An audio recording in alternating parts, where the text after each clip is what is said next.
이번에는 섹터 얘기입니다. 반드시 오고야마는 미래에 대한 얘기인데 최근에 모빌리티 관련해서 굉장히 많은 이슈들이 있습니다. 뭐 전기차는 당연히 최근에 화두가 되고 있는데 뭐 로보택시, 뭐 UAM 더불어서 이제 자율주행과 관련된 얘기 안 나눠볼 수가 없습니다. 특히 이제 이분은 원래 현업의 애널리스트로 계시다가 이 현장에 기회를 보고 뛰어드신 분입니다. SOS랩의 이승환 전략기획 총괄이사 나왔습니다. 안녕하세요. 안녕하세요. 네. 네. 추석 앞두고 이렇게 나와주셔서 정말 감사드립니다. 아닙니다. 네. 저희가 최근에 자율주행과 관련된 이슈는 굉장히 많아졌어요. 뭐 최근에 현대차 고급 사양을 보면 또 자율주행 기능이 들어가 있지 않습니까? 뭐 그 이전에 일단 원래 애널리스트 하시다가 네. 지금 계신 SOS랩이라는 회사에 들어갔습니다. 간단하게 회사 소개 좀 부탁드립니다. 네. 그 SOS랩은 이제 자율주행에 필요한 라이다 솔루션을 이제 개발하고 있는 기업입니다. 네. 최근 이제 CES에서는 글로벌 라이다 기업으로 선정되는 등 사실 국내보다는 이제 해외에서 더 인지도가 있는 기업이고요. 지금 자율주행에 필요한 이제 고성능 라이다와 향후 이제 카메라 시장을 대체할 보급형 라이다를 주력으로 개발하고 있습니다. 네. 진짜 간단하게 설명해 주셨네. 근데 이제 진짜 우리가 자율주행 실제 그 현업에 계신 분이다 보니까 좀 더 디테일하고 자세하게 설명을 좀 드릴 수 있을 것 같은데 말씀하신 것처럼 자율주행과 관련된 뭐 라이다도 있고 여러 가지 이유가 있는 단어들이 나오는데 일단 거시적으로 봤을 때 국내 자율주행 산업이 지금 어디까지 와 있다고 보세요? 우선 국내 자율주행 산업의 경우 이제 기업이나 정부에서도 잘 하고 계시지만 이제 상대적으로 미국이나 중국에 비하면 조금 늦춰지고 있다고 보시는 게 좋을 것 같아요. 뒤처지고 있다? 뒤처지고 있다. 그 이유가 뭐냐면 이 자율주행 같은 경우는 이 자동차뿐만 아니고 IT, 반도체, AI 등 여러 가지 이제 산업들이 융복합이 필요한 겁니다. 그렇기 때문에 이제 그 기업들끼리 잘 협업을 할 수 있도록 이제 환경을 조성하는 게 필요한데 국내는 이게 다소 좀 부족하다고 볼 수가 있죠. 그 일례로 이제 미국이나 중국 같은 경우는 자동차 기업과 이제 IT 기업 간의 이제 협업이 잘 일어나고 있습니다. 그래서 이제 2025년에 이제 4단계 이제 자율주행인 로보택시가 상용화되는 등 이러한 것들이 계속 좀 잘 진행되고 있고 다만 이제 국내는 이게 좀 미진한 편이죠. 지금 아까 말씀하신 거 중에 레벨 4 이렇게 말씀하셨잖아요. 우리나라는 뭐 레벨 3 이 정도까지 그러니까 레벨에 대한 얘기도 조금 잠깐만 더 해주시고 그 레벨이 우리나라는 이 정도까지 온 것 같다. 알겠습니다. 그 이제 자율주행의 레벨 이제 레벨 0부터 레벨 이제 5단계까지가 있습니다. 그래서 레벨 4단계 이상부터가 좀 자율주행이라고 보시면 되고요. 국내 같은 경우는 한 레벨 3단계 정도로 와 있다고 보시면 이해하시기가 쉬울 겁니다. 3단계면 우리 완벽하게 소위 말해서 손을 놓고 가는 건 아니고 좀 뭐라 그럴까요? 뭐 약간의 좀 급박한 상황에서는 좀 인간이 해야 되는. 원래는 레벨 3단계는 정확히 이제 사전적적에는 이제 손을 놓고 타도 되는 정도고요. 레벨 4단계까지는 이제 눈을 놓고, 그러니까 눈을 다른 데 쳐다보고 간다. 즉, 그러니까 핸들을 이제 뭐 핸들에 손 떼도 되고 전방 시야 뭐 주시 안 해도 됩니다. 근데 이제 레벨 3단계 국내 같은 경우는 이제 반 레벨 3단계라고 보시면 됩니다. 그래서 뭐 차선 변경이라든가 뭐 일시적으로 손을 놓는다거나 완전히 손을 놓는 건 아니고요. 근데 이거는 대부분 이제 전 세계가 그렇고요.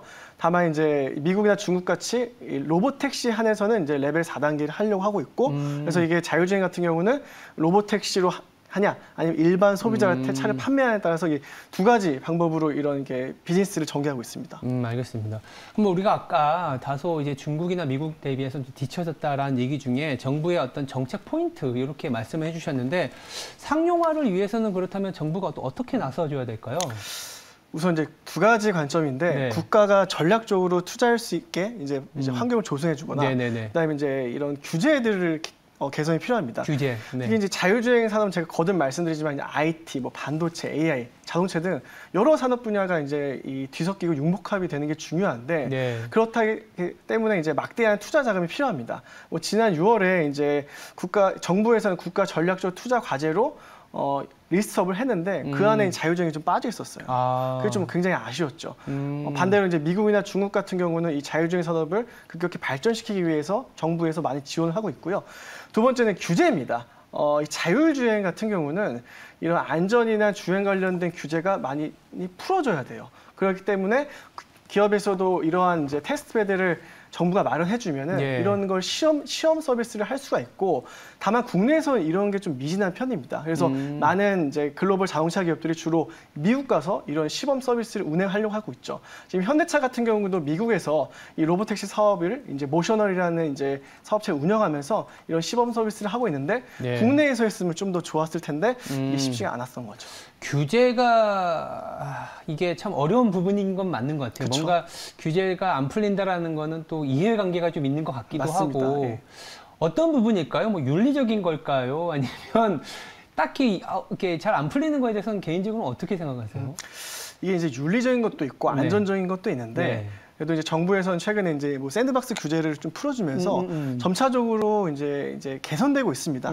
다만 이게 이제 미국이나 중국에 비해서 시작이 좀 느렸던 것뿐이에요. 그래서 이제 시작은 좀 느렸지만 앞으로 이제 점차적으로 빠르게 이제 개선이 된다고 하면 국내도 충분히 미국이나 중국의 이런 자율주행 산업을 따라갈 수 있다고 생각하고 있습니다. 알겠습니다. 그래도 늦었지만 조금씩은 규제도 풀려나갈 거고 산업에 대한 관심이 높아지고 있기 때문에 그렇다면 이제 약간 더 업계로 들어와서 보면 자율주행 하면은 이게 핵심 부품들이나 분야들이 있을 것 같아요. 조금 간단하게 짚어주시죠. 네. 자율주행을 크게 세 가지로 볼 수가 있는데요. 네, 세 가지. 이제 인지, 판단, 제어입니다. 근데 인지는 말 그대로 이 주변 상황을 인지하는 거예요. 그러기 위해서 이제 센서가 필요하죠. 그 센서도 크게 세 가지가 있는데 라이다, 레이더, 카메라입니다. 이 세 가지가 굉장히 중요하고요. 그래서 뭐 잠깐 말씀드린 테슬라 같은 경우는 카메라 기반으로 하려고 하고 있고, 이제 구글의 이제 웨이모나 다른 논 테슬라 진영은 이제 라이다, 레이더, 카메라를 조합을 하려고 하고 있고요.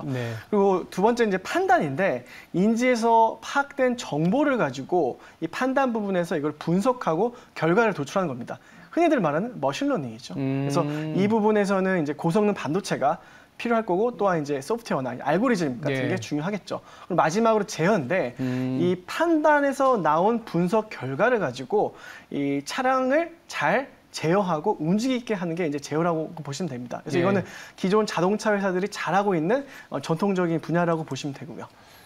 인지 쪽이 지금 이제 개신 곳하고 많이 연결이 돼 있겠네요. 네, 맞습니다. 라이다 쪽인데 이 테슬라 얘기하다 보니까 얼마 전인지 모르겠지만 테슬라의 머스크 회장이 대표가 라이다를 소위 말해서 조금 디스하는 발언을 좀 하긴 했어요. 그렇죠. 일단 그거에 대해서 어떻게 생각하시는지 제 생각에는 비용적인 부분 때문에 그런가라는 생각도 들거든요. 어떻게 생각하세요? 우선은 라이다가 처음에 도입됐을 때는 굉장히 이제 생긴 모양새가 우스꽝스러웠어요. 아, 그래요? 그러니까 약간 이제 이런 회전형 라이다라고 해가지고 그 차 지붕 위에 달려가지고 좀 이게 정말 일반 소비자들 차에 이게 적용이 가능할까? 라는 수준이었죠. 근데 이제 라이다도 많이 바뀌어서 지금은 그냥 레이더나 이제 카메라처럼 차량 안에 탑재할 수 있는 수준으로 바뀌었습니다. 그래서 이제 테슬라가 처음에 이제 라이다를 배척했을 때보다는 라이다 시장도 굉장히 성숙돼 있고 기술적으로도 많이 개선이 됐고요.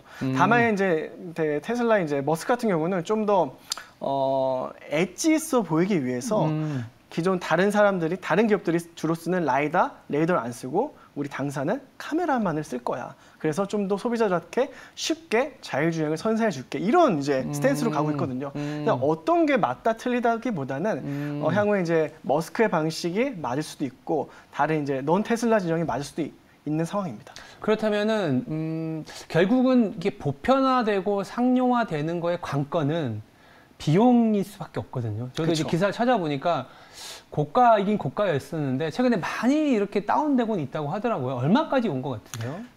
라이다가 한 4, 5년 전에 처음에 벨로다인에서 개발이 되는데 그때는 약 2천만 원 정도였습니다. 2천만 원? 예. 지금은 하나 다는데. 그렇죠. 한 대다. 지금은 50만 원밖에 50만 원. 많이 내려왔습니다. 보통 한 4개 정도 다나요? 그렇죠. 한 이제 전방 후방 측면해 가지고 4개에서 6개 정도 답니다. 그러면 뭐 한 200 정도 되는 거네요. 그렇죠. 그러면 뭐 생각보다는 근데 이제 저희가 뭐 아무래도 이제 총괄 이사님이 나오신다 하니까 관련된 기사들을 좀 찾아보니까 이 회사에서 이걸 더 다운시킨다는 얘기를 하시더라고요. 그거는 뭐 가능성이 있는 얘기인지. 그래서 이제 라이다도 이제 고급형 라이더와 이제 보급형으로 나눠질 겁니다. 그래서 자율주행 차량에 쓰이는 건 고급형 라이다가 들어갈 것이고 향후 이제 라이다 기업들의 궁극적인 목표가 카메라를 대체하는 거예요. 그래서 이제 비전의 비전이라고도 합니다. 그래서 카메라를 대체해서 이 보급형 라이다가 들어가게 된다면 예. 카메라가 지금 보지 못하는, 구현하지 못하는 정보까지 이 보급형 라이다가 구현한다면 미래에는 사실 카메라가 필요하지 않을 수도 있겠죠. 그렇죠. 네.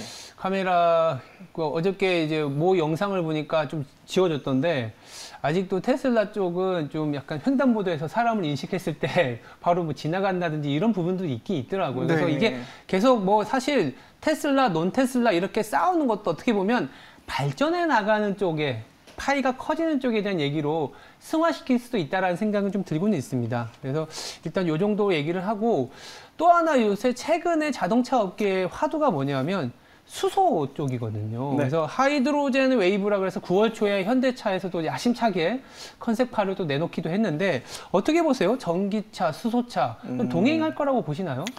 우선 동행할 거라고 동행한다. 보고 있고요. 네네. 그 하이드로젠 웨이브가 이제 작년에는 이제 수소 경제라는 용어로 많이 소통을 했죠. 네. 근데 이제 수소는 궁극적인 친환경 이제 기술입니다. 네. 그래서 전기차 방식은 친환적이긴 하지만 수소차만큼은 친환적이지 못해요. 물론 이제 수소차, 수소 경제도 100% 친환경은 아니지만 그래도 전기차보다는 친환경이라고 한다고 한다면 네. 결국 동행할 것이고 네. 전기차 다음은 수소차의 시대가 올 것이라고 보고 있습니다. 전기차 다음에 수소차? 네. 일단 근데 이제 사실 인프라가 문제잖아요. 그쵸. 그래서 인프라가 전기차도 사실 지금 인프라가 생각보다 많이 안 깔려 있고 최근에 시장에서 화두가 되는 게 가스 업체들이 사실은 가스 가격이 올라가는 거에 대한 모멘텀보다는 이 인프라나 충전소를 세우는 거에 대한 문제이기 때문에 이게 좀 가능할까라는 고민인데 현장에서는 이제 그렇게 갈 수 있다. 예, 좀 더 이제 부연 설명을 드리면 이제 전기차 같은 경우는 이제 수소차에 비해서 가격이 상대적으로 저렴하고 그리고 에너지 밀도가 낮습니다. 그리고 충전소를 설치하는 게 좀 더 이제 쉬워요. 전기차가. 반대로 수소차는 이제 전기차에 비해서 가격이 높고 네. 에너지 밀도는 높습니다.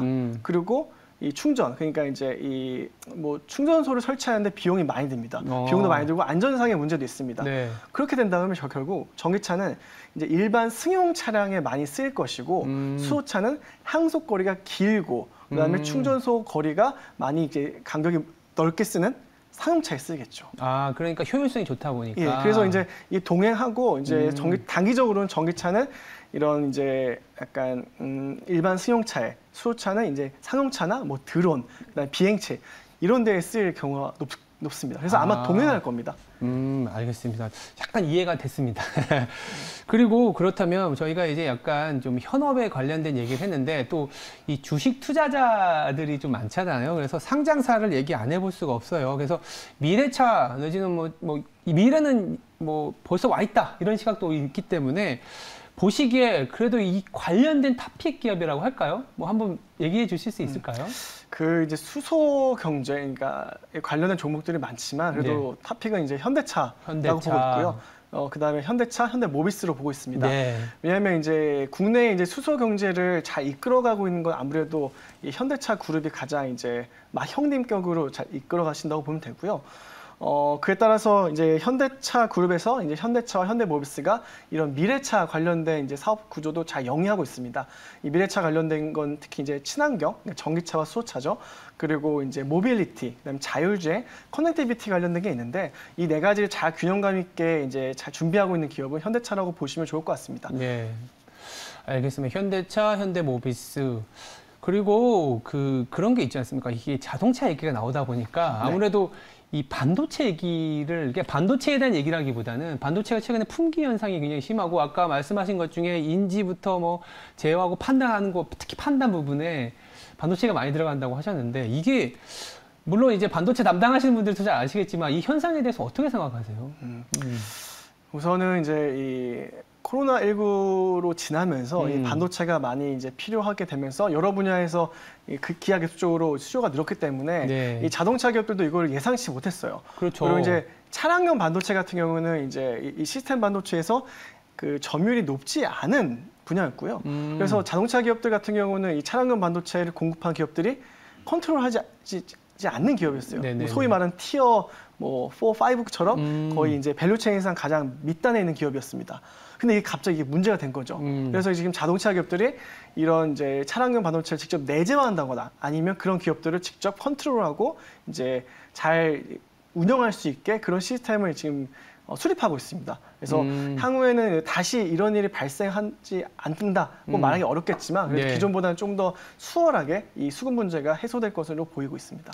반도체 담당하시는 분들 여러 이제 소위 말하는 하우스에 여쭤보니까 뭐 내년 1분기부터는 좀 해결이 될 거다 이런 얘기도 하고 있고 추가적으로 이제 자율주행 관련해서 경쟁이 굉장히 악화되고 있는 부분이 있잖아요. 아까 뭐 논 테슬라니 테슬라니 이런 부분들도 있는데 이게 과열 경쟁이 되면 제가 이제 경험했었던 사이클이 뭐냐면 2000년대 중반에 태양광 사이클이 있었거든요. 그리고 우후죽순으로 이제 나왔는데 사실 그 결과가 그렇게 좋진 않았습니다. 근데 요거 과열 경쟁 어떻게 괜찮게 보고 계시나요? 뭐 좀 약간 우려 섞인 시각들도 있더라고요. 지금 이제 자율주행 관련된 것은 아직 이제 시장은 존재하나 아직 성숙되기는 굉장히 멀었습니다. 그렇죠. 자율주행 시장 같은 경우 2025년부터 2030년도까지 계획적으로 이제 성장한 시장이고요. 다만 이제 자율주행 관련된 산업은 여러 가지 산업이 융복합되어 있고 표준화된 게 하나도 없습니다. 그리고 이런 기술적인 거는 절대 이제 한 개의 표준화로 될 수가 없어요. 주로 이제 한 개에서 두 개 정도 될 텐데, 그래서 제 개인적인 생각으로는 무조건 테슬라 진영이 맞다, 아니면 넌 테슬라 진영이 맞다라기보다는 이 두 가지 이 방향성이 골고루 잘 진행이 돼야지 이 자율주행 산업을 빨리 성숙시키고 이 산업을 좀 더 성장하게끔 만드는 이제 트리거가 되지 않을까 싶습니다. 네, 알겠습니다. 두괄식 그리고 미괄식으로 해서 처음에 이제 회사에 대한 얘기를 좀 간단히 드렸잖아요. 잘 해주셨잖아요. 너무 간단해서 그 SOS 랩이 지금 현재 그래도 제가 보니까 시리즈 이제 A, B, C 나가면서 이제 펀딩이라고 하죠. 잘 받고 있는데 현재 어떻게 되고 있고 우리가 그래도 여기 나오셨으니까 좀 장기적인 비전 요거 하나 좀 말씀드리고 가는 게 어떨까 해서 얘기 좀 해보겠습니다. 알겠습니다. 네. 그 SOS랩은 이제 올해 시리즈 B를 유치를 준비 중에 있고요. 약 한 2년 정도 뒤에 이제 IPO를 준비 중에 있습니다.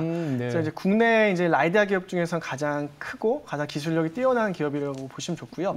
사실 라이다가 이 차량용에도 많이 쓰이지만 여러 가지 많이 써요. 그렇죠. 산업용에도 쓰이고요. 반도체 공정에도 들어가고요. 그리고 이제 로봇 택시, 그리고 로봇 청소기, 그다음에 이러한 식으로 이제 여러 가지 자율주행에 관련된 디바이스 쪽에 많이 필요한 상황입니다. 그래서 이 라이다라는 센서는 제가 전에도 말씀드렸지만 카메라를 대체할 가능성도 높습니다. 지금은 이제 카메라가 여러 가지로 쓰이고 있잖아요. 뭐 차량용에도 쓰이고 이제 보안용으로 쓰이는데 이러한 산업들을 라이다라는 센서가 대체를 할 것이고 그에 따라서 새로운 이 부가가치가 생길 것이라고 이제 보고 있습니다. 그렇기 때문에 국내에도 이제 라이다나 그다음에 이제 라이다 소프트웨어를 영위하고 있는 기업들이 많은데 계속 관심을 갖고 계시면 향후에 투자 관점에서 좋은 기회가 있을 것이라고 말씀드릴 수 있습니다. 2년 후에 IPO를 계획하고 있다. 이게 딱 들어왔고 그렇다면 마지막으로 제가 이렇게 질문해 볼게요. 자막에도 나가는데 반드시 오고야마는 자율주행 시대 이렇게 얘기를 해놓고 그러면 거기에 따르는 전략, 꿀팁? 이렇게 좀 얘기해 볼까요? 이제 두 가지 관점인데 우선 아직 이 넌 테슬라 진영에서는 이 자율주행 차량을 런칭하지 아직 않았습니다.